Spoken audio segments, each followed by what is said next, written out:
Back in January, I attended PAX South in San Antonio. As the youngest of the 4 main PAX events, it has a reputation of being the baby PAX, but I think that's a little undeserved.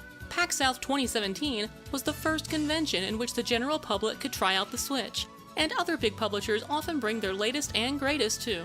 This year, for example, Capcom showed off the Resident Evil 2 remake and Devil May Cry 5, while Sony's Days Gone had people lining up all around the booth. As impressive as those games are, though, they aren't what I look forward to when I attend PAX South. I'm more drawn to smaller and quirkier games which do things I don't see often or even at all. So with that in mind, here are my favorite 5 games of PAX South 2019. First up is a game I actually never got to play, but I spent a great deal of time gawking at it nonetheless.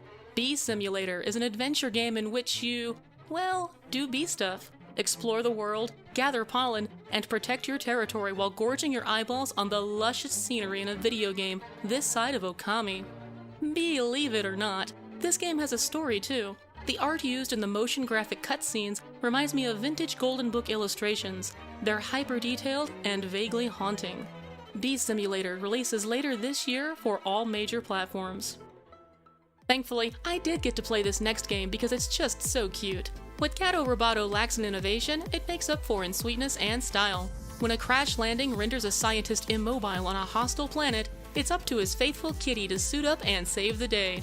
Just ignore the fact that the kitty caused the crash. The black and white pixel art is immediately striking and manages to convey a lot despite its limitations. Again, this game isn't reinventing the wheel, but it's just so darn charming. Domo arigato, Caddo Roboto. Look for it sometime this year on PC and Switch. A Fold Apart definitely exemplifies the kinds of games I look for at PAX South. It's a puzzle platformer about long-distance relationships. As many know, they're notoriously difficult to maintain. Through your character's dreams, however, they can feel a little closer to their partner, one fold at a time. A wistful score and slightly muted colors set a melancholy tone that's sure to make the ending a tearjerker, regardless of the outcome. Help love endure this spring on all major platforms. I'm lucky to have caught this next one, because it's very early in development right now. Gestalt Vanguard is an action-adventure game with a steampunk setting and a Weird West vibe. In the demo, I played as the no-nonsense mercenary Alethea, whose look kinda reminds me of Calamity Jane. The game feel is surprisingly spot on for being an alpha. Slashing, shooting, and rolling all feel great.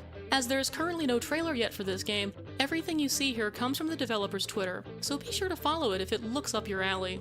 No official release window has been specified for Gestalt Vanguard, but Metamorphosis Games does intend to release it on PC and major consoles. Before I get to my last favorite game of PAX South, here are a few honorable mentions. I wanted to focus my list on upcoming releases, and these cool games are all already out. Negative World is a puzzle platformer with a neat hook. The player has a limited number of jumps to complete the level, and certain obstacles are only active if the current jump total meets specific criteria. It's simple and ingenious. Negative World is available on Steam.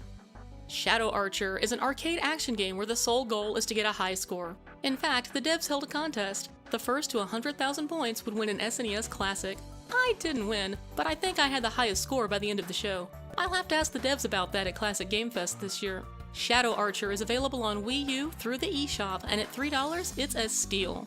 Wilmot's Warehouse beats the heck out of working in an Amazon fulfillment center. Store and sort item deliveries, then quickly prepare orders for shipment. That's it. Like the trailer says, it's a game for people who like to organize stuff, and that's definitely me. Wilmot's Warehouse is currently only available to Humble monthly subscribers via the Humble Treasure Trove, but a non-Humble release is planned. Okay, so my final favorite game of PAX South 2019 is one of those kinds of games that makes me slap my forehead and say, why hasn't anyone else done this yet? Many games rely upon RNG, but Dicey Dungeons forces players to confront it and embrace it. This silly little roguelike from the creator of VVV tasks players with wisely rolling and assigning dice to perform attacks and other actions. Dealing damage, selecting spells, paying mana costs, and triggering special effects all depend on what dice are assigned where, and only so many are available every turn.